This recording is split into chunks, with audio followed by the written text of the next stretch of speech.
Welcome to our Nordic Talk series, Sustainable Leadership in the Arts. My name is Camilla Gertler and I'm the Artistic Director of Cut the Cord Theatre. We are a theatre company based in London who focus on international collaborations and skills exchange, and we are very excited to be collaborating with the Nordic Council of Ministers on this series of Nordic Talks. Now, you may have joined us yesterday or the day before for some of our other talks this week. But if this is your first time, I'll just take you through what to expect from our Nordic Talks. Today, we will focus on the topic of artist development and the future of artistic leadership, which is the third and last talk of our Nordic Talks series. Our other talks have been focusing on climate action and diversity and inclusivity in the arts. We have also been discussing the UN Sustainable Development Goals. We have discussed goal number 13 on climate change and goal number 10 on reduced inequalities. And today, when we talk about leadership, we will obviously think about all of those, as well as goal 17 on partnerships in how to work together on these goals as cultural leaders around the world. Today, we are joined by our final three panelists, and we will discuss the ways in which we can reimagine organizational structures to ensure a more sustainable leadership model, and how we can develop a more open access cultural sector in the future. We are joined by Kate Atkinson from Claw Leadership in the UK, Bo Anders Sundstedt from Unge Vikenteater in Norway, and Janne Sarakala from Reality Research Center in Finland. Now, before our amazing panelists introduce their work, I'm just going to briefly tell you a bit about Nordic Talks and what they are about.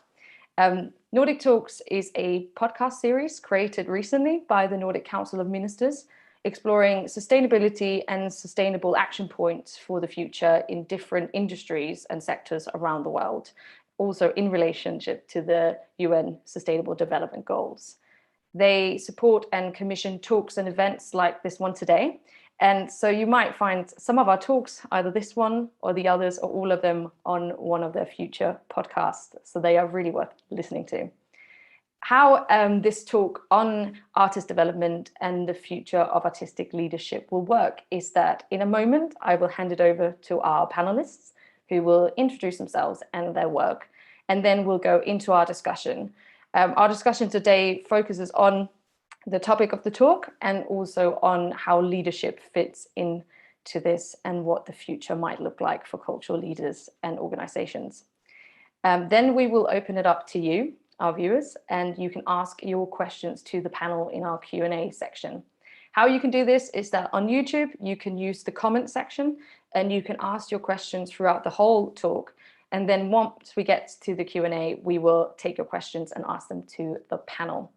You can also find some useful information on each of our panelists and their organizations through this comment section and how to engage with them further. Also, just to say that today's talk is captioned by Lee at 1-to-1 captions. So we have our final three panelists with us today from very different organizations and experiences.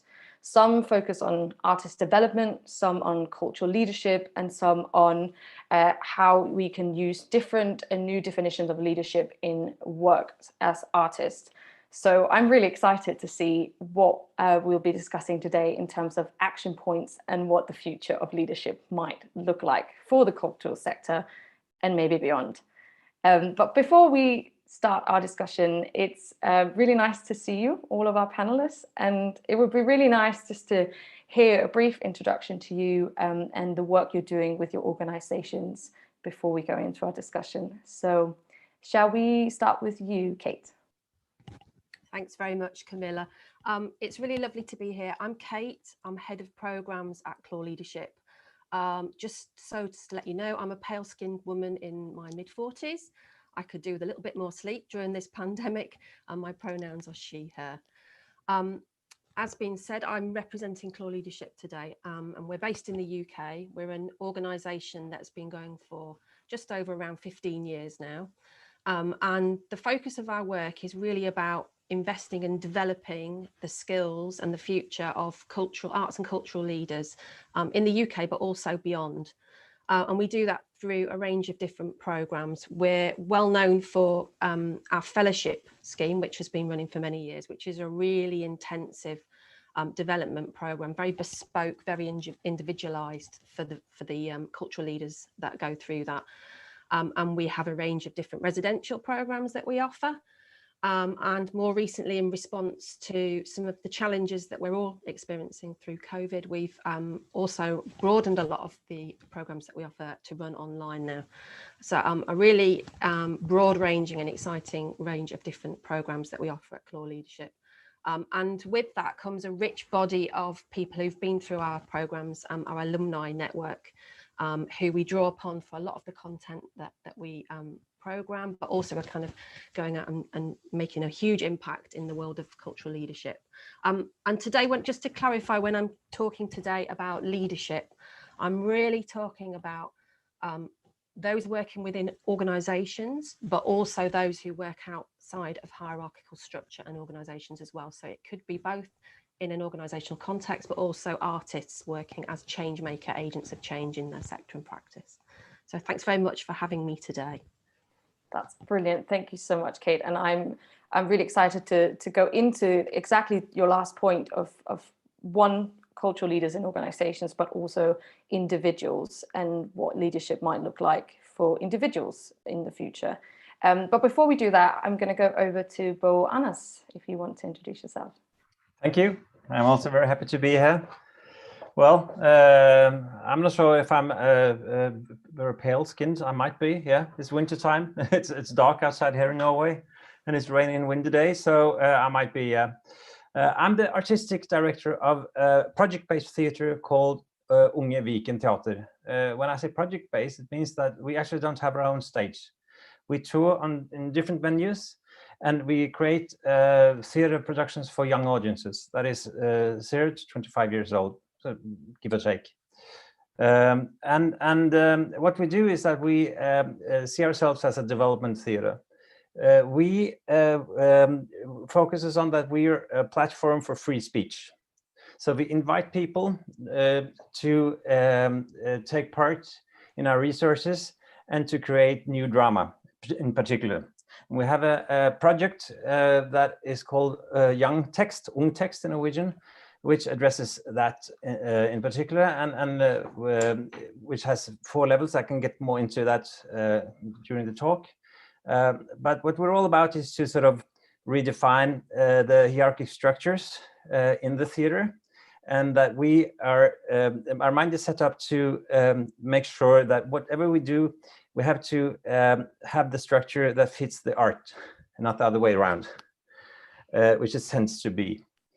Sometimes. We have an open door and invite as many people as possible to share in our resources. And I also, as the artistic director, I encourage people to be able to make their own decisions in their own projects. So sort of we spread the power to the ground level. That's what it's all about. So yeah. Brilliant.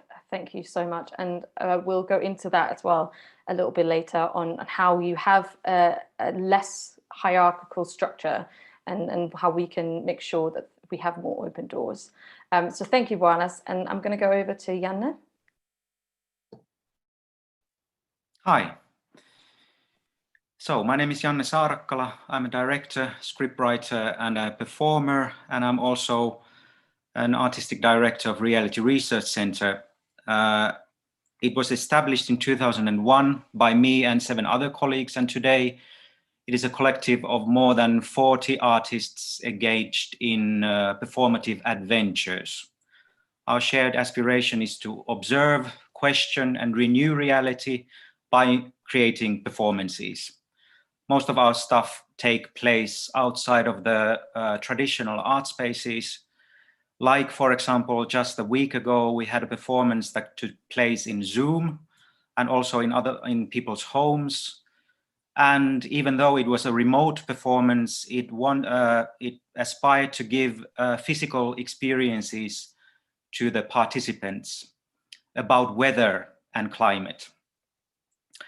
We are particularly experienced in participatory and immersive performances, plus creating performative services. And besides studying various parts of reality while making performances, our goal is to constantly reinvent performance. And I think we've been quite good at it. So in a way, you could say that Reality Research Center is Finnish avant-garde in the true sense of the word. And for example, I'll give you another example. What does it mean? A month ago, we had a performance in a festival that was called Nurture, and in it, a male performer breastfed audience members one by one. I mean, he was wearing a plastic dummy on top of his teeth. So, I mean, it was safe. I mean, if you think about the times. But anyway, I think we sort of reached our goal in that performance as well. And during the years, we've tried several models of leadership. I mean, we've been very, very communal. We've decided everything together. That was like one period. And then we also had like a very multipolar system where inside the group, we had smaller groups that were all independent in their decisions. But now, 3 years, I've been the artist director for the first time in our history. We never had that before, but now we have, and I'm ending my term in the end of the year. So there's going to be a new one. Thank you. Brilliant. Thank you so much. And I think what you just said, Jana, is interesting in terms of the talk we had yesterday, if anyone was listening to that, is that we talked about taking risk, and as cultural leaders, how we can take risks in terms of both diversity and inclusivity and the kind of art that we make, and also in relation to climate action. So it will be really interesting to hear your thoughts later on in the discussion on what that means in terms of being avant-garde and taking risks as a cultural leader. But thank you so much for that introduction, everyone. I think it's really exciting with such a vast experience on this panel and in so many different fields and perspectives. And hopefully this will give us sort of, will help us to investigate what the future of artistic leadership might look like and what we might need going forward towards hopefully a more sustainable creative sector. When we talk about the future of the creative sector and a sustainable one, we have to mention artist development, and we have to mention nurturing emerging artists and future leaders and how they are represented, and also investigate what rebuilding might look like, especially in this time with the pandemic. Is the structure that we have the one that we need, or do we need to rethink this? And that's what we're going to be discussing today. So to get into our discussion, my first question to our panel is, what are the issues the cultural sector currently facing in relation to both artist development and opportunities for artistic leaders? Kate, should we go to you maybe in terms of for leaders? Well, it's clearly a time of very great challenge, I would say. Where to start, really? 2020 has been a bit of a humdinger of a year, really, all in all. I think there's quite a few existential challenges around sustainability, which are very much forefront in the, for our sector at the moment. I think some of the big things that we're grappling with as an organisation and thinking about the leaders that we're supporting, some of the big issues that we're really having to look at and grab are around, well, there's obviously the kind of financial sustainability of work, and now a real kind of crisis in terms of how organisations and individual artists are able to sustain their practice in the very short to medium to long term. I think what's happened has forced leaders to have to really take a really hard look at what their practice and their work looks like. I think there's been some real fundamental questions asked this year about, whose culture, why, and where does culture exist? And all these kind of questions are very, very much foremost. So I think it's quite an existential kind of challenge that we're facing.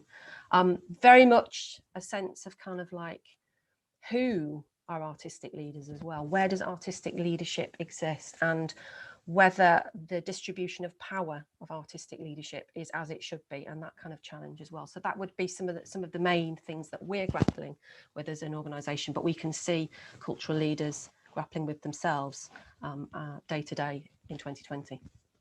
Yeah, and talking about the power structure. So, Boanis, you were talking about the hierarchy earlier, and I know that's something that's very important to you at Unga Viken to flatten that and to not have that pyramid. What are the challenges for you for artist development, or what are the challenges that artists face in terms of being emerging and getting into the industry, for example? Well, it has always been sort of getting to take part in the resources, sort of, you know, to be able to finance yourself as an artist, to fund your artistry, and it's been emphasized now in the Corona times because the money simply vanished for so many companies.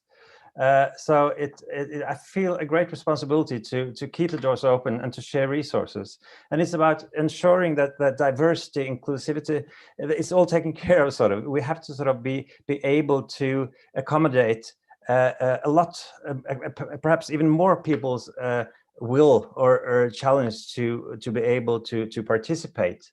And as an artistic director, as a leader, in a cultural leader, I feel the urge to emphasize that sometimes the structures are really in the way for change. You know, they're so strongly built. We refer to them as stone houses. You know, they're unable to change, sort of. And there are so many reasons for that, and many of the reasons are on an individual level. The people don't want to change unless they're forced to. So what we can do is sort of is to change the structure in such a way that people are forced to move in certain directions because they don't really change. It takes a generation, you know. So in the meantime, while they're struggling to change themselves and to adapt to an emerging new world, we sort of build new walls and new structures to force them in a certain direction, and that direction has to be to more inclusion, diversity, and more spread of the resources. We have to sort of be able to make sure that the artistic leaders or the cultural leaders doesn't really focus on their own career, which is a normal situation actually. I took this job to sort of be able to develop myself as an artistic leader. No. We have to ensure that the people that we engage are given the resources to develop their projects, their careers, themselves as future leaders.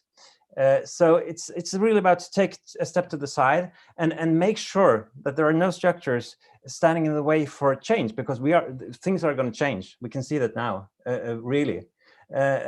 Because and it's I think it's also fantastic to realize now that we learn more than ever. We understand that actually we need to share each other's stories and come together. Even in a digital world, we have to do that. So yeah, I think for me it's about changing structure and prepare for that change, because it's coming. Absolutely, and then also in looking at the risk that comes with that and how you get others to change structures with you, I think is the big challenge. And because if you are, as an organization, if you are alone, it might take a lot longer than if you are working together. And that's where partnerships and collaborations come into play. Yeah, sure. But I will add also that the big risk is not to do it. That's the big risk. Absolutely. And Jan, as in a collective, and you with your structure, you already work in a very different way to perhaps a theatre building might work. What are the challenges that you are facing in terms of perhaps leadership or development of the whole collective at this point in time? Well, even though we are a collective, we are also cooperating with a lot of institutions every now and then. So the struggles that they have, we are also facing. And I think this happened already before COVID-19, that there's been cuts to institutional funding. I mean, particularly from the communal side. So I think the institutions are struggling for survival. And this means also cuts for vacancies, but also employing freelancers or free groups as well. And I mean, when it comes to programming, it means less risks. It's very safe, or trying to be very safe. And I think one of the big things that we are all facing is that the era of so-called big audience is really over.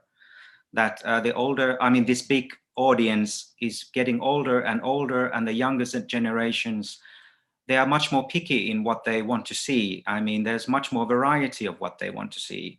I mean, they're more willing to be active spectators as well. And they're moving away from only watching and listening to a performance to experiencing them, I mean, with their all senses, and maybe taking the challenge to be the only spectator in a performance. And I think that the institutions and also funders have recognized this movement, but still the venues demand the big audience, and also the structures of programming and funding are based on this idea of big audience. And I think this is a very big challenge to all of us. But there are some other things as well I'd like to mention, is that I've noticed also that a lot of festivals that, for example, which we deal with a lot, or try to deal with, is that they are more and more curated, which means that they are deciding what are the topics we're dealing with. And I find that also an obstacle for artistic development, because I'm a bit worried that where are the arenas where you can actually express what you want to express, because I think that's central for an artist to develop in what they're doing. And also I think most of these performances are very good. I mean, when you really get to say what you want to say or show what you want to show. I'm not saying that curating is bad. It's fine, and it works every now and then really well. But I find this is a thing that we have to deal with. And as a freelancer, I might say that artistic development is a luxury, because most of the time you're just trying to survive from day to day, and you are responsible for your own development. Of course, there are some programs that you can apply to, which is great. And also I know that the policies of, for example, distributing state grants, there is a certain percentage that must be given to emerging younger artists. So I think the view is not completely grim.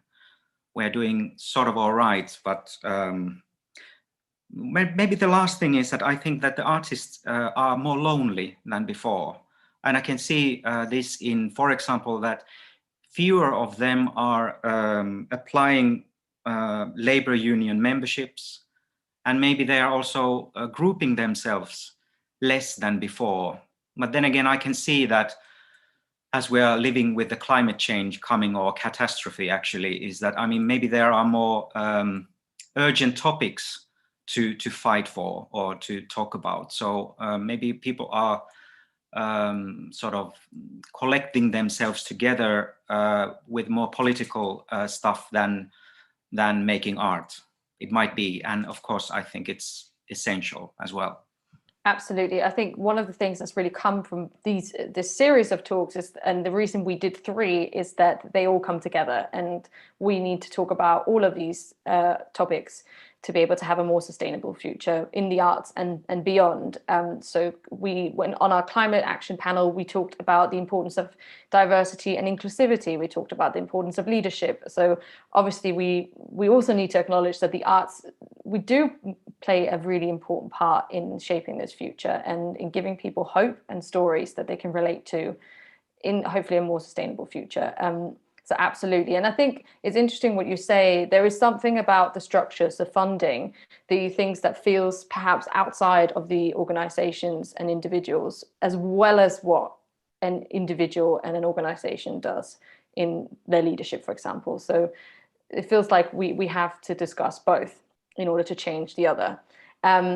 So these are obviously really, really big topics, and can feel, for an organization or an individual that's looking to change the way they lead their team or the way they make art, it might be quite broad. So we're going to look at some practical things that you have been doing in your work that might inspire others. So what has your organization done to ensure artist development and support? What are the practical steps that you have taken to make your work more open access and more supportive for the next generation of artists and leaders?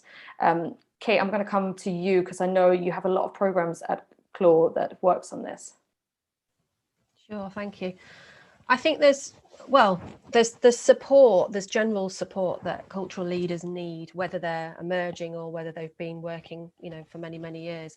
And I think one of the things that we've, just following on from the previous point about connectivity or connectedness, there's certainly something which is particularly acute at the moment, and that we're really seeing and feeling and hearing about cultural leaders needing to find connection points and finding spaces where they can support each other and they can collectively share some of the issues that are going on for them, but get moral support for each other. I think there is a sense that there's a kind of real loneliness and isolation. I think many individual artists are asking themselves quite fundamental questions about whether they can continue working and earning a living as an artist. And I think with that, there's a real there's a well-being issue. There's a real sense of fatigue and kind of emotional load that this year has brought, and that's for particular groups as well. I'm thinking around Black Lives Matter. There's a lot of Black cultural leaders who are really feeling the emotional pain of what's happened this year, and obviously is what's gone before. I think in terms of what we're offering opportunities to connect and share and support. We're also offering, trying to find ways of creating greater voice for underrepresented leaders. So at CLAW, we run a number of targeted programs that are really around supporting this quite specific needs of underrepresented leaders. So deaf, disabled, cultural leaders. We've just in the middle of a program which was supporting development of skills of deaf and disabled coaches, and that came off an identification of a real need to invest in that particular group of leaders and the skill sets to kind of develop their coaching practices. Brilliant Roots is another program that we run in partnership, which is really supporting the needs of Black, Asian and ethnically diverse cultural leaders, quite specific, and it's about offering networks and kinship groups where they can work together on particularly pertinent issues and find collective power together, and greater sustainability in their careers, so that there's trying to tackle that issue around burnout, that if you're the only one, there's a real kind of drain that comes with constantly having to beaver away. So there's some of the programs that we're offering. But then there's also things around kind of the toolkit, the perennial toolkit that cultural leaders need. So some of the practical skills. And I think, again, this year is bringing some of those particular needs into starker focus. So there's skills around being able to plan for scenarios and pivot and turn and work at speed. I think working at speed this year has been a really massive issue that we're all having to kind of navigate. And with that comes, it's really tiring. There's a lot of churn that goes with having to work at speed. And then there's also encouraging leaders to really think around self-care and kind of what that means and how they can look after themselves and how they can look after those around them, be it within an organisation or if they're individual artists, other artists around them. I think that's really, really vital at the moment. Is one area that I feel really passionately about. There's a sense that the cultural sector is wounded at this moment, and with that comes a lot of mental health issues. So I'm really passionate about the need for us as a sector to pay special care and attention to that. And that might be within self-care for ourselves, but also setting up systems and structures within how we're working to facilitate self-care as well. So that's, just a couple of thoughts. Brilliant. Thank you so much. And so we're talking a lot about resources and support and making sure that leaders and artists have somewhere to go to develop. So Boanas, could you tell us a little bit more about Text, for example? How do you support the next generation of playwrights? I know you take them all the way through. Could you talk a bit more about that? Yeah, the program, actually, I would like to start with saying that our programming is based on the work of a lot of different people that we organize in different ways. And I would like to sort of, on a note to what Kate said about sort of taking care of oneself, I might consider myself as a sort of a caretaker in the business, because I would like to sort of make sure that Unge Vikinteater is a platform for participation, for meeting, for sort of to counteract to the isolation that people can feel being alone. And so what we do actually, we have Ungtext, which is a program based on 4 different levels. Which level 1 is a writing course for where we actually the purpose is to recruit writers or playwriters at any level. I mean, if you're like a 15-year-old girl who wants to write and doesn't really know how to do it, you're welcome. You're welcome into a group that meets every Thursday and get to meet established playwriters and get to meet the business and get to have lectures and stuff and write, of course, and to evaluate each other's writing. And it's basically a group of people who meet every Thursday. Sometimes there are a lot of people there, sometimes there are not so many, but it's an open space, basically. And we put some resources into that.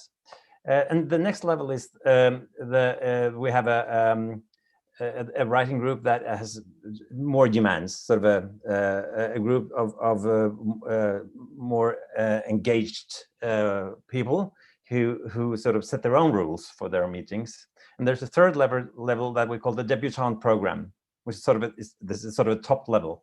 And actually, right now we're choosing between 50 applicants who all want to be part of our debutante program. We're going to choose 5, and they will sort of be guided into the professional world as writers, and will get a lot of attention. They will get to travel places and to meet different people. They will have sort of a scholarship, and they will have their own office at the theater.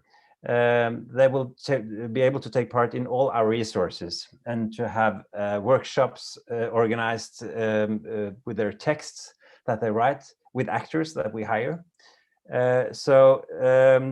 And from those 5 people, we pick at least one that we actually produce. And that is like, so we invest like in the production, something about, in pounds, 100,000 perhaps, to produce one of the plays, which is quite a lot for a debutante. And then we collaborate with other theaters as well to make this happen in a bigger world. So, and we were happy to do that because it's we define ourselves as a developing theater. We also invite groups to come to us and work in workshops to develop their own ideas that might or might not be produced.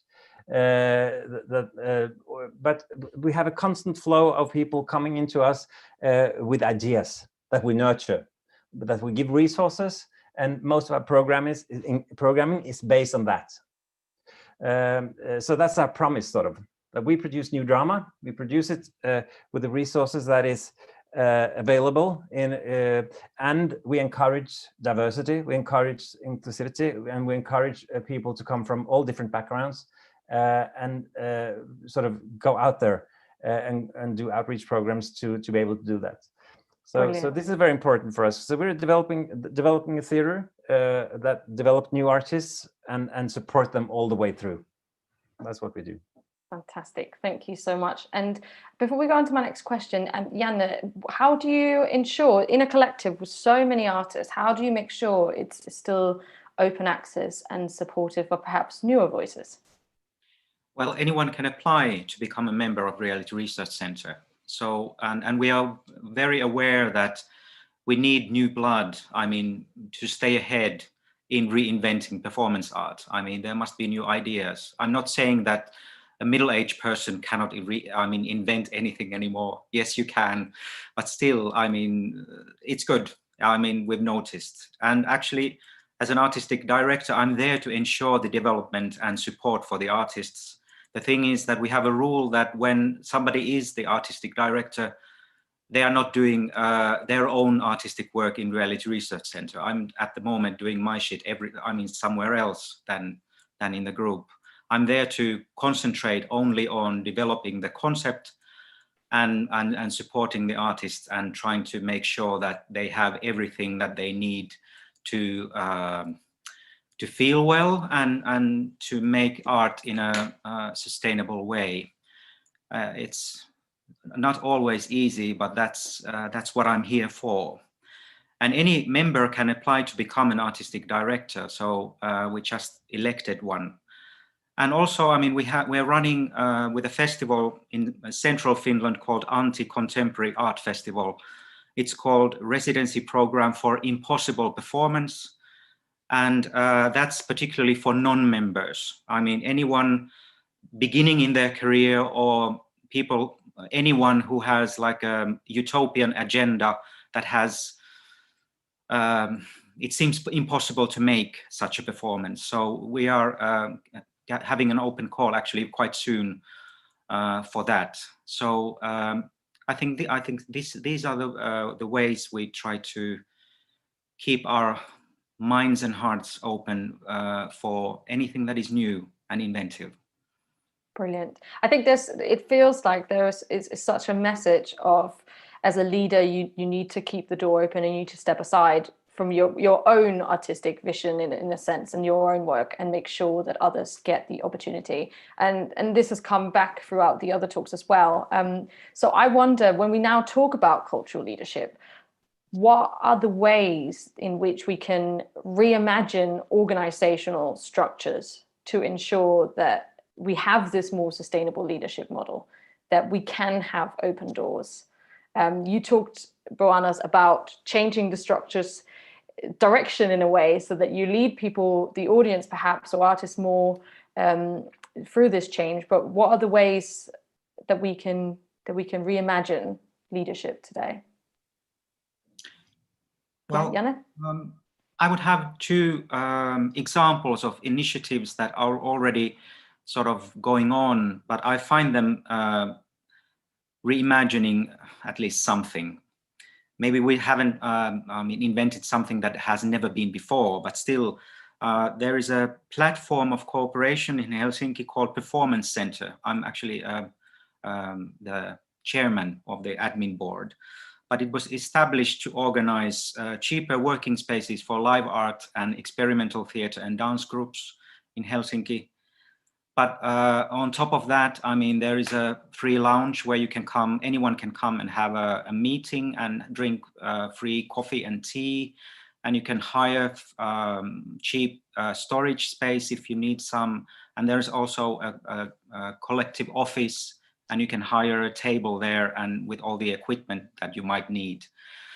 So, and we're trying to be active, I mean, in cultural politics, so that we are looking after the interests of our members. So I sort of see that, and of course, I mean, this works as long as there are voluntary hands on the deck, one could say. I mean, of course, there are some people who are employed running the thing, but I mean, it's not enough. So we need a lot of cooperation, I mean, to be able to do this. And the other thing, I think Kate was mentioning earlier, that burnout, I mean, how usually it is. And I think particularly in small groups, this must be worldwide. I mean, there's one person, usually employed, and that's the producer, doing all the not so fun stuff. I mean, not doing art, I mean, doing publicity, producing, you know what I'm talking about. And these people tend to burn out usually. And I think Reality Research Center has particularly burned out a couple of people during its history. And I feel sorry about it, but that's the fact. But there is this initiative called Pragma Helsinki, where I'm not part of it in any way, but I've heard about it.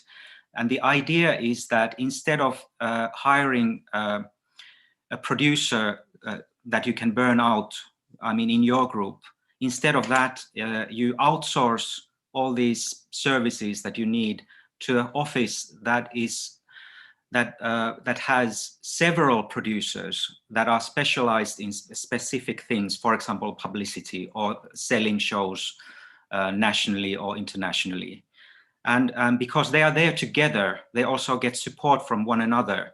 And this is what I've heard from their experience, that it's working quite well. So that it's actually working, and they are not, I mean, on the verge of burning out.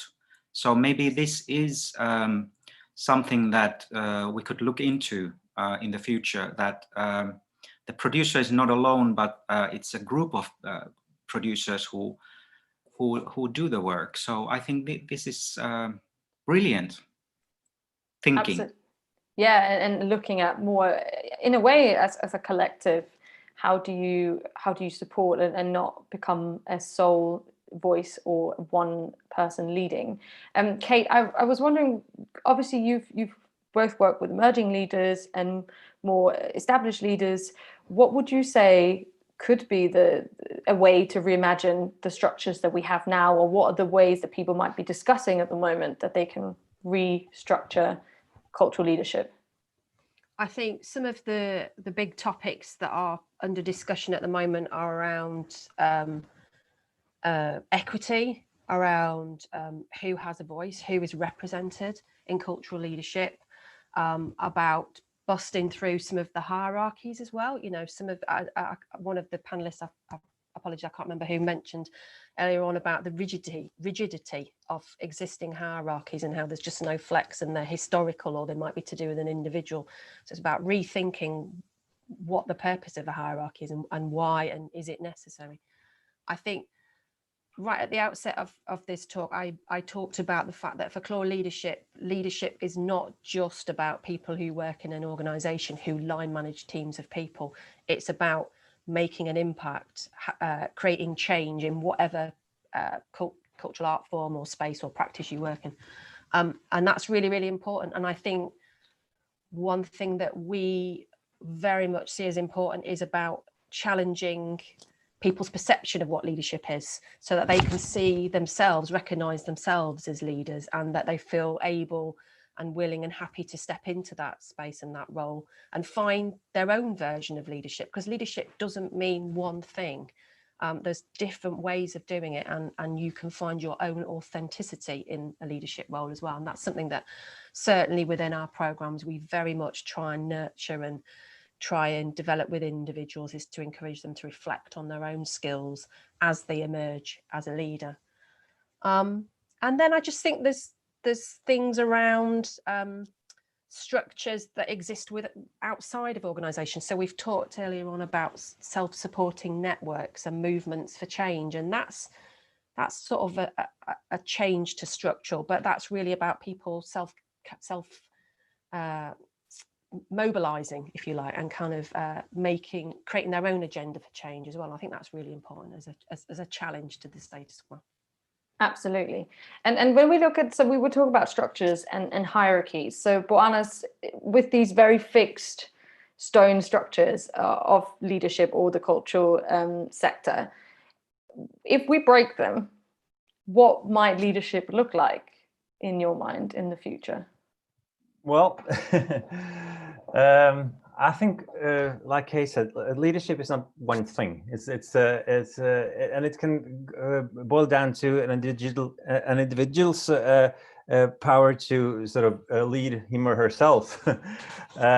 Because the reason that we are organized that we are now in these structures is historical. I mean, it used to be a good way of doing things, actually, and it still is in sometimes.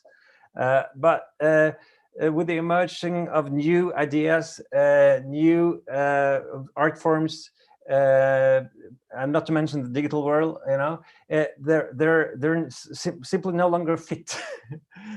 So we have to redistribute power in such a way that those who have the ideas are able to build new structures. And I cannot tell you what that is, because I'm not an expert in all the different art fields, actually. But I have to rely on the fact that if we redistribute power, it will happen by itself. I think so.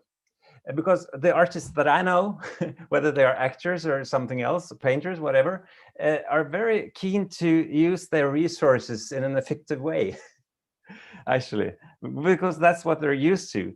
So there will be no spill. The spill actually is in the big structure, because we don't see all the energy leakages that actually exist. So it's about efficiency also. I would say that a note to Janne is that what we do, because we work a lot with a so-called non-institutionalized field, that is groups that come to us where one or even more people in the group might be burnt out from doing everything. So what we provide is sort of a help desk. We provide resources that they don't have themselves. So we ease their burden, sort of, which is a good way, because then they can focus on what they should be focusing on in the first place, creating art. So when it comes to sort of, for me, the key words here is the redistribution of power in such a way that it can be reimagined by a lot of different people, groups, places, in a lot of different frames and venues, and in such a way that those who are artists are able to focus on that. So my work as a cultural leader is to ensure that those who are artists get to work in a way that sort of ensures that they won't get burnt out, that they will get paid, and that they will be able to organize themselves in an efficient way, and from that learn cultural leadership. And then there's a feedback, of course, which is brilliant. Fantastic, thank you so much. And we're nearly coming to the time of questions. So if you're sitting out there and you've got some questions, I can see some of you have already put them through. Do send them through to us, and we'll try and get through as many as possible. Yes, Janne. Well, actually, Bo Anders took the words out of my mouth. I think the future, what he's describing, is the future. And I think it means like the art of distributing and sharing resources, power and responsibilities, because when it works, it's really fun to think that how can you distribute, or I mean, who is doing what and who is taking care of what and in what way. I think it's really fascinating as well. It's not boring or bureaucratic. It can be very inventive. But so there's something I would like to say about, I think that artistic directors or any director is important still, because it's important that someone has the designated responsibility of using power. Because in Reality Research Center, when we've been doing a lot of collective decision making and deciding everything in a big group, the thing is that even though we are making the decisions together, but there's always a person or two people or how many people who are using more power than the others. And it's not terribly transparent in the end, or can be so. So to me, I think to have a leader who has a certain responsibility, I think it's more transparent and it's clear that who is behind this and that decision. So, and also I think collective decision making, I mean, it's fine and it works, I've done it, but it takes a lot of time. I mean, it's so time consuming and really irritating at times, but in the end, if you have a lot of time, it really works. So there's no problem, but I mean, you have to be aware of that when you decide that, okay, this is the way we're gonna run the thing. So I guess there's also something in that if you have a structure with an artistic director or a leader, for example, it's, again, like we talked about earlier, it's not necessarily about not making a decision on behalf of your organizations, but in making sure that you are making it on behalf of others, that others, it's open to others still, and in collaboration, I guess, is what you're saying. I have one final question for you before we go into our Q&A, because I've listened to all these amazing messages that you've given to, I guess, to future leaders, really, of ways that they can reinvent and look after themselves. And you are all leaders in different areas and trying to make this change. And I wonder, what do you need to be able to do this? We talked a little bit about funding, but what do you need as cultural leaders to be able to make change in leadership, and how these structures are broken, I guess, or changed? Well, rest. I need rest every now and then. So, I mean, what Bo Anders was saying, that they are sort of providing this sort of service, then hello. But there's something about mental health, like Kate said, isn't there? There's something about ensuring that there is support for everyone, cultural leaders as well, and what that might look like in your work structure is an interesting thing to think about. But Boanas, what do you to make these changes? What would you need, and from who? Well, you know, in this world, people tend to listen more to who speaks than what is said.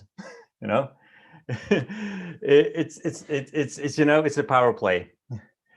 So what I need is for politicians and decision makers all over to start to listen, not to who is speaking, but to what is said, and to get a better understanding of the present and the future.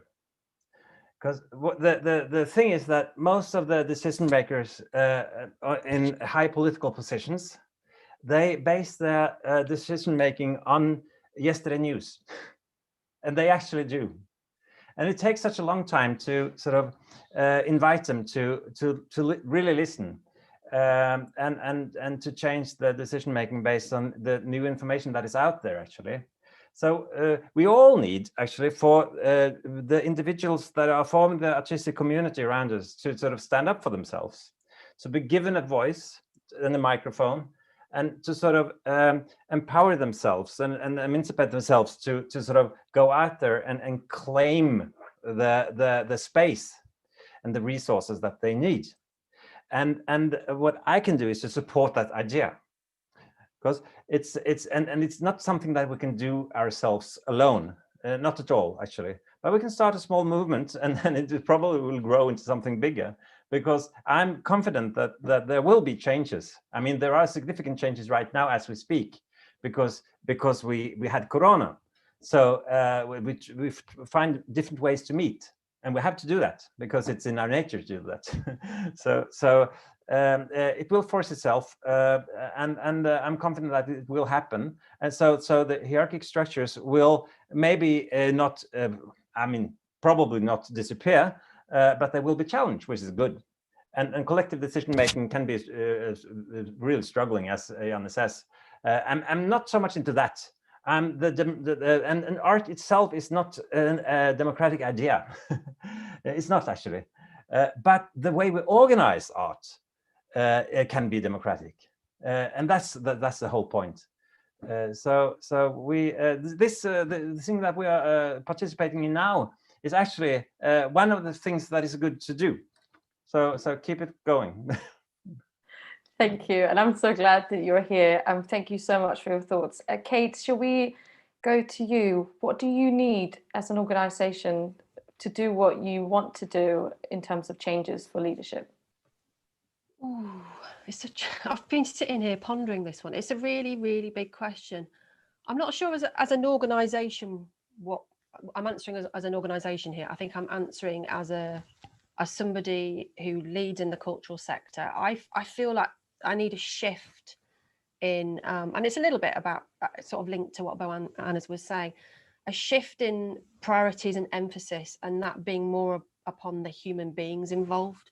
And I think in terms of sustainability, that will impact on mental health. It will impact in terms of longevity and kind of how people stay in the arts and cultural sector. I think in terms of the environment, greater emphasis on kind of the value of human beings and what's important for them, rather than kind of economic priorities, just shifts it just shifts it. It creates a different way of thinking, different set of priorities, a different way forward. It opens things up. There's greater equity, there's justice, and that for me feels really important to kind of sustainability going forward. Yeah, brilliant. Thank you so much for that. We are going to head into our questions now. We've got some brilliant questions from our viewers. So I'm going to start with Debbie from Forest Tribe Theatre. Debbie says, interesting talk. How do we encourage flexibility and malleability within organizations to be open to diverse and inclusivity that is authentic and not shallow and tokenistic? So how do we ensure that organizations and leaders are flexible within their organization to be open to diversity and inclusivity, not as a token, but genuinely? Does anyone want to answer that? Yes, Kate. I'll have a go, because that's a big question. I'm not going to sit here and say I've got all the answers. I think inclusivity and diversity needs to permeate absolutely everything. It's not about, you know, the diversity session in your training course. It's not, that's the moment where you tick that particular box. No, it's about the culture in your organization. It's about giving space, giving up your space to allow other space for other voices to come to the forefront. It's about decision-making process. It's about some of the operational things. It's about, you know, equality of opportunity is about making difference to allow, you know, what different people need to facilitate equal opportunity. So I think, yeah, it's systemic. There are things that are going on that are beyond our organizations that we need to challenge and stand up for. And that's about allyship and calling things out and asking ourselves some really hard, fundamental questions about behaviors and the way things are. But there's also about the culture within culture and the culture within our organizations that we need to do better. I think that's something I've really learned this year. I need to do better. I need to ask harder questions of myself and stand aside at moments to allow other voices to come through that are better equipped to answer these questions or to represent. Absolutely, thank you. And Janne? Well, the thing is that in Performance Center that I mentioned earlier, we are actually dealing with this question at the moment and struggling in a way that how can we be practical about it? And one of my latest sort of ideas was that, okay, we actually have to invite these people who are not yet our members and invite them to do the work with them. So, I mean, it's then for them as well, so that the organization would also work for them in the best possible way. Because it's, I'm sure you can do so and so much before actually dealing with all the people involved, or to whom it's about. So, but we need them to be as part of the collective, and then we can actually work on it. And give you one more example, we're also talking about what is the language, for example, of our meetings, because now a lot of groups have foreign members in them, and they're not all speaking in Finnish or Swedish. So, I mean, what is the language then? And it's not as simple as saying that, okay, let's just do it in English because everybody talks English, because it's not exactly, I mean, to the end, it's not all right. I mean, of course, we are able here to talk because we all speak English. But I mean, is it all right that all people around the world speak English and not their own language? I think the language, any language has a sort of a right of its own, but it's really tricky. I mean, practically, if I think quickly that, okay, let's start talk in English then in a meeting so everybody can understand and cooperate. But then, I mean, what does that mean? That we have to translate all the stuff, I mean, that's been written, and then the minutes, all the decisions, all the budgets, do they have to be in both languages or 3 languages? It's not simple, but I mean, we are dealing with it, and some solution will come anyway. That is such an interesting point, I think, in terms of what is the collaborative language of the world, and how do we ensure that that is accessible as well. So it's obviously it's who are we collaborating with, who's working in our organizations as well. It's not only the artists that we invite in, it's who is part of the makeup of the organization and creating that change and structure.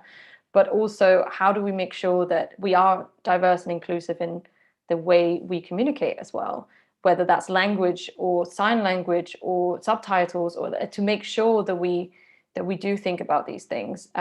I think that's such a fascinating comment in terms of, should we have these debates in our original languages? Like, and how do you do that as an organization? How do you facilitate that? And how do you make sure that your audience is open to that? Because we have had these very strict structures before.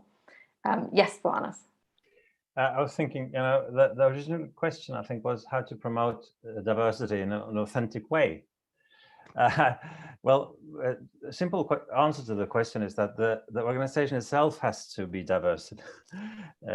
That is one thing.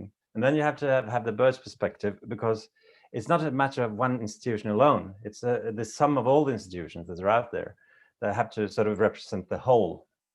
And so it's not a question of, within one organization translating any language to any other language, whether it's an art language or whatever. But it's a matter of how we sort of build the whole system as such.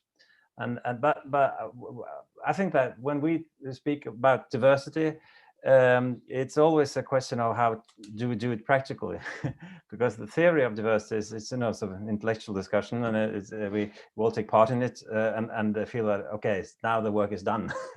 But it isn't. It's about going down to the floor and invite people of all different races, genders, and whatever beliefs, and have them feel that they are actually included. And that, at least in my experience, that is about money. It's about, here are the resources for you to express yourself.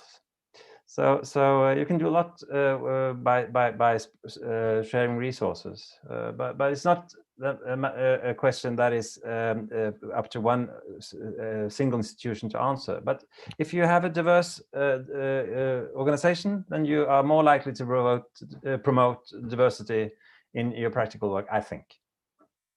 Brilliant, thank you. And we have another question from Amy.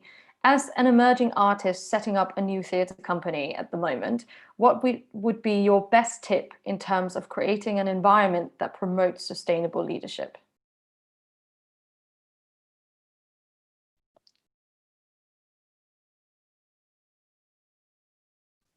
I'll go to Kate.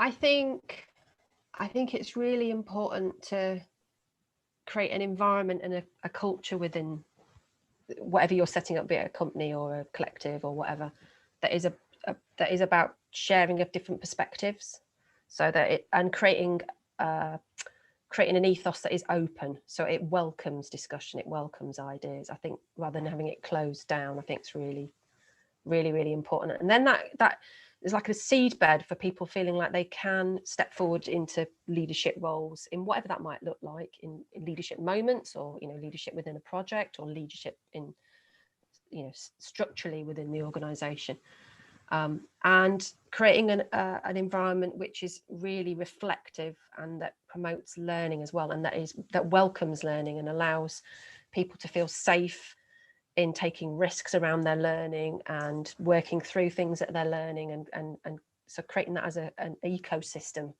where learning and leadership can emerge and take place. Brilliant, thank you. Boanas?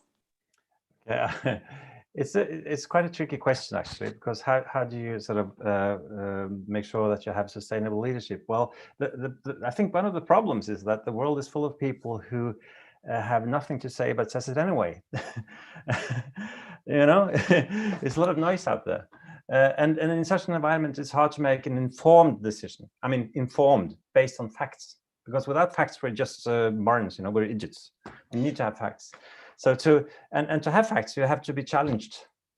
So I think a good idea is to invite people into your organization that are sort of prone to speak against you or say something else, that you encourage criticism as a positive force for moving forward, and then you're able to make informed decisions, and then you have sustainable leadership, I think.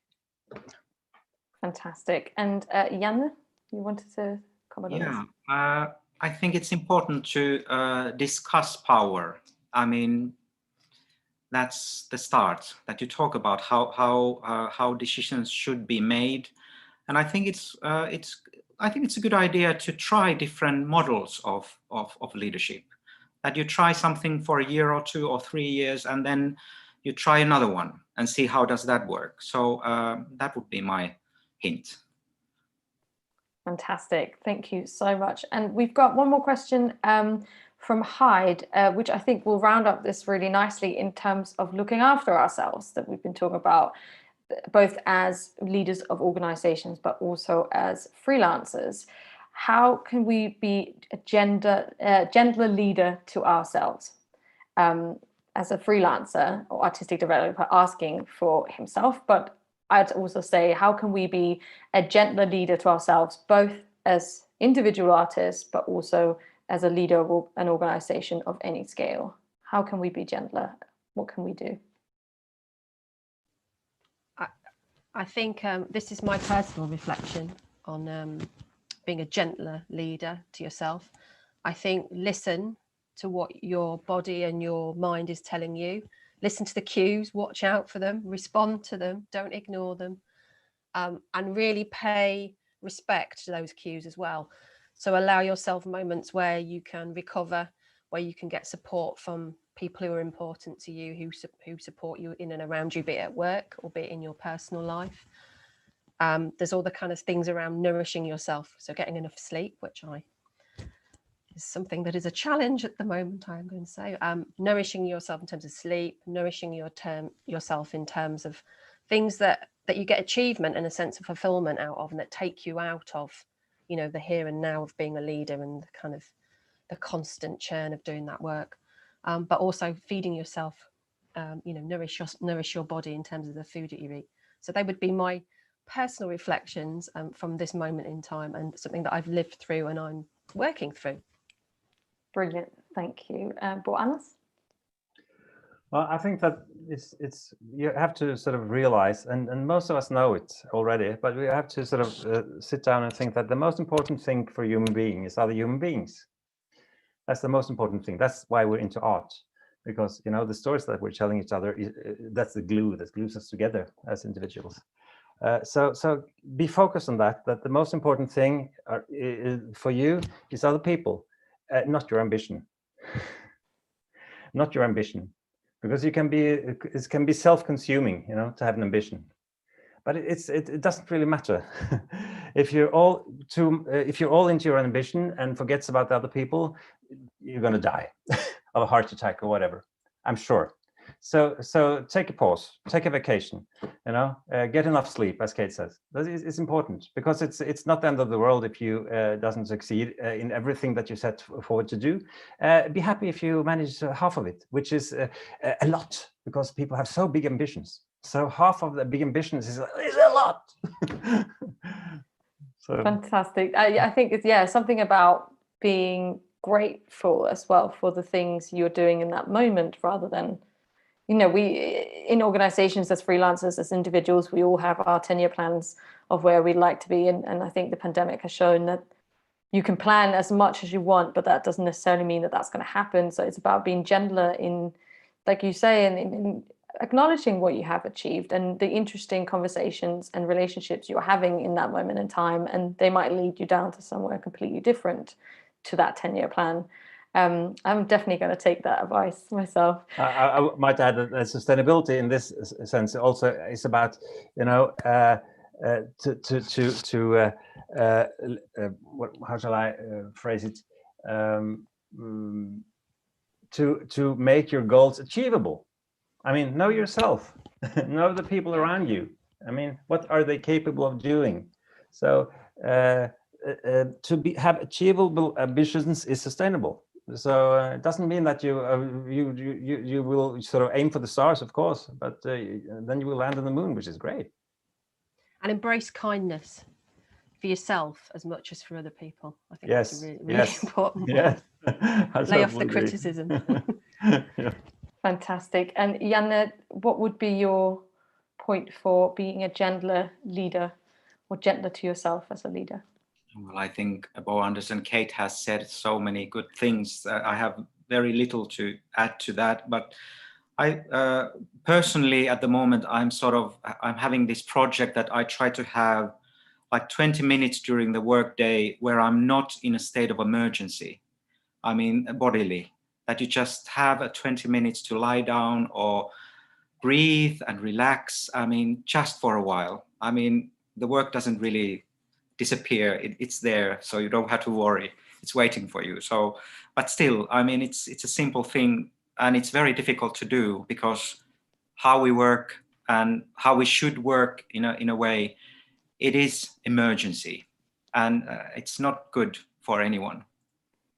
Brilliant. I said it was our final question, but I've had one question come in that I think we can briefly touch on before we go into our action points. So we've had a question from Melly, where she says, I wonder what the panelists think about the interviewing process for leadership roles.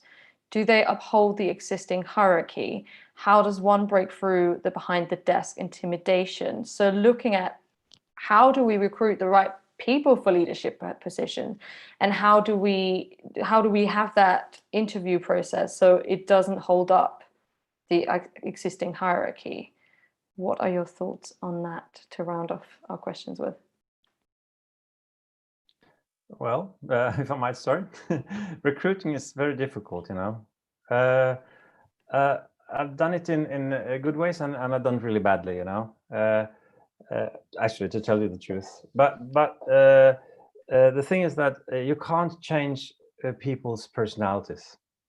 So focus on that, you know, who people are, because you can always give them skills. You can send them to courses, and they can go to the university or whatever and learn things. But who they are as persons is impossible to change unless they go take on the mission themselves, which is very rare. but I emphasize characteristics as kindness, as Kate says. I like that. People who are caring about other people. People who are able to acknowledge that they're not the center of the world. That it doesn't function without other people sort of creating the day. So whatever leader you have the ambition to be, your ambitions is based on other people's efforts, always. So and when it comes to the situation in the interview situation, I think that if you're able to say that to yourself as a possible employee, then you might be able to lower your shoulders a little bit and breathe. Because it's not a big deal. You know, to be a leader is not something that you shall get in as a reward. It's a profession like any other profession, and it's not more fantastic than to be a brilliant whatever plumber or actor. It's a skill set that you can have or can't, but what you cannot change as a leader are other people's personalities. So start with that, and start with knowing yourself. Brilliant, thank you. And in terms of that interview process, how do we, Kate, maybe in terms of the leaders that you've worked with, how do you ensure that that process is open, that people who might not see themselves, like we talked about earlier, who might not see themselves as cultural leaders, who might not feel that that organization or space is theirs, or that they have a voice there, how do we make sure that they feel less intimidated in that process? I think, yeah, I'm not going to sit here and say we have all the answers, definitely not. And there's always more to learn about this. And for me, the real stumbling block is the interview itself, because I can see the interview works very well from employing or recruiting kind of thing. But from somebody who is applying, it's quite a rigid format. So I think it's a bit like school exams. They test one's ability to sit a school exam. They don't, in all senses, test, you know, your learning on a particular subject, or you know, your proficiencies or capabilities. So I think it's a challenge for us. Some of the things that we do, and we are looking at how we can develop some of this, are around making sure that we have representation on panels. So we have a guaranteed interview scheme at Claw Leadership for deaf and disabled applicants on the fellowship scheme who meet the minimum eligibility criteria and they're applying for the first time around. So we will interview all candidates who fit those criteria. I think there's about creating the environment within the interview and asking the right questions that are allowing people, candidates, to express something about their potential as a person, so that we're not expecting to see a fully fledged leader. We're really trying to get under the bonnet of kind of what their aspirations and potential and who they are as people and what they may bring as leaders. And then that sense that leaders don't all look the same, you know, in terms of diversity, but also in terms of, you know, where they lead and how they lead and kind of what that looks like in whatever art form or cultural sector they represent. So I think there's definitely more we can do as an organisation, the sector can do as a whole, but it's a challenging one. That's really challenging. Brilliant. Thank you so much. Janne, do you want to add anything to that before we go to our action points? Well, I think it's a question of resources, because I think it's a time thing, that if you have time to spend with those who you are going to interview, and when you interview and after the interview, and how you break the news, for example, that's of course important, that how you sort of specify that why did you choose this or that person instead of somebody else. I think it's vital that you are quite open about that. But it needs a lot of time. Brilliant. Thank you so much for that. And I think that really sums up what we've been talking about in terms of being open and sharing our resources, whether that's funding, time, or knowledge, in terms of leadership and making sure that the future of artists and leaders are supported. Brilliant.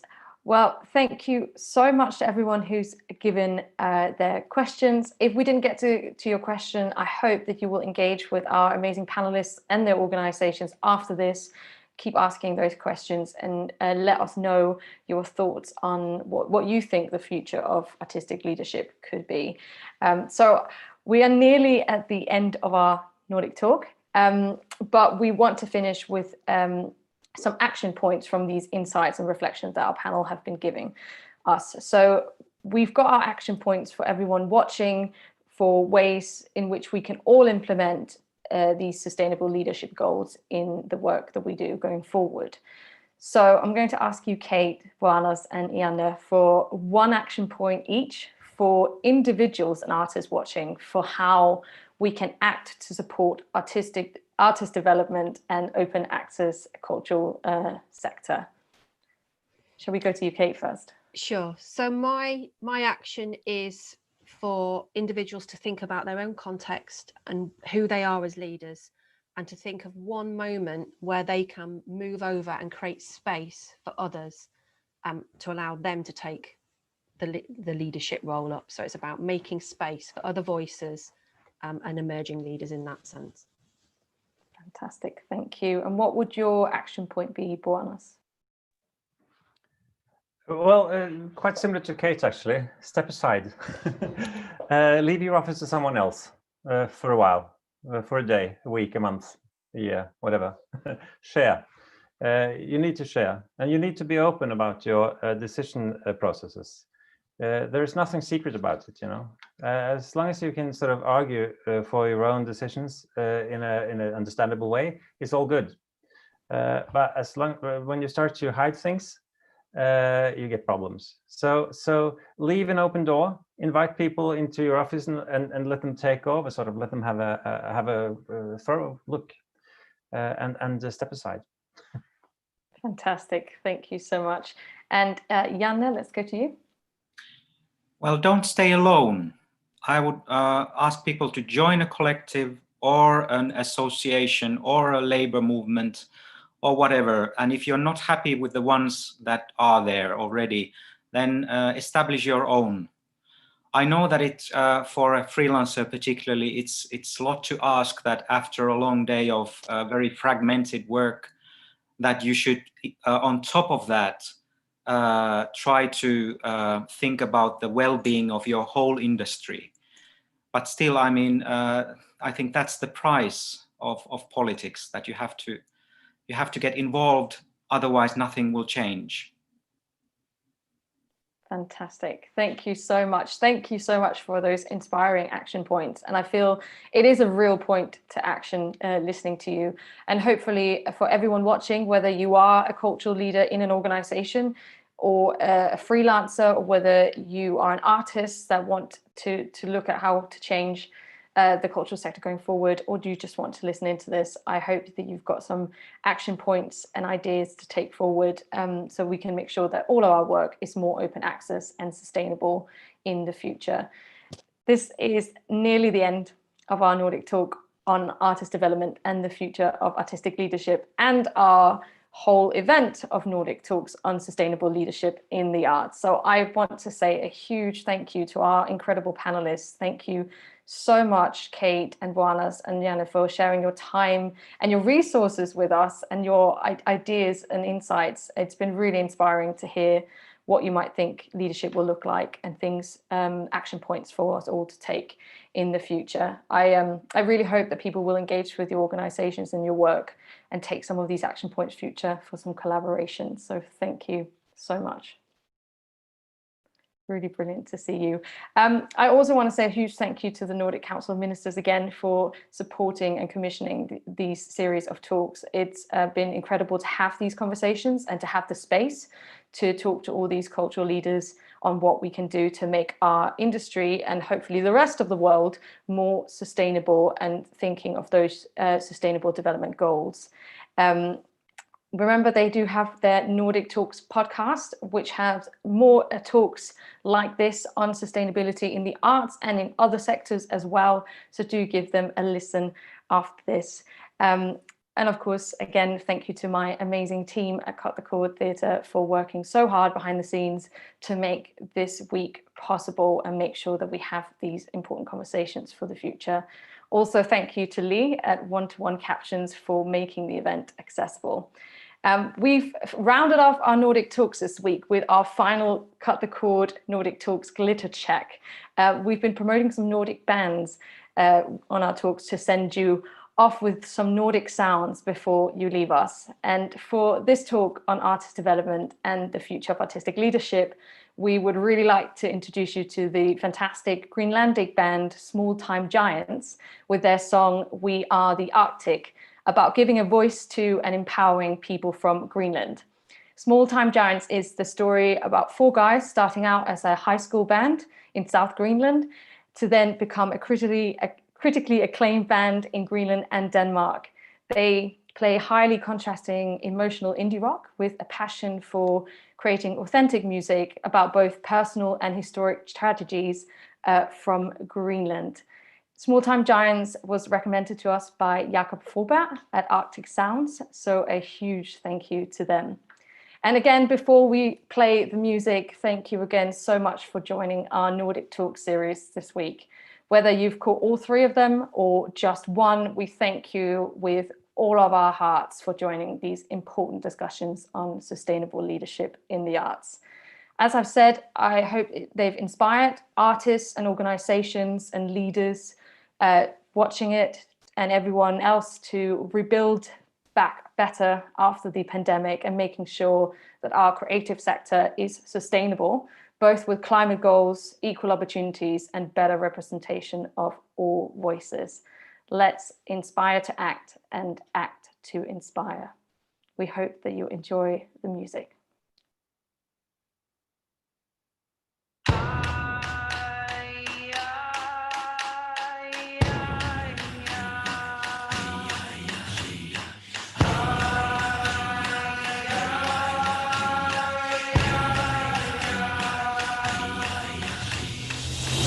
Breaking down the walls that are between us, we lift our hands up to the sky. We are believers in the courage. In the end, we will all be winners.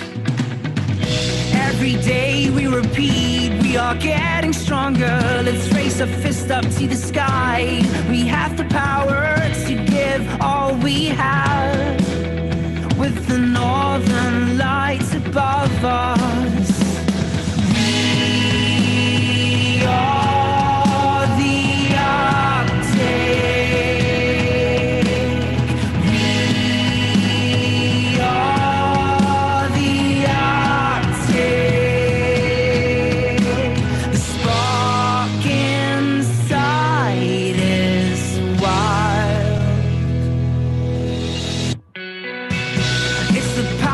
the dream that brought us here. We will celebrate the days. We are believers.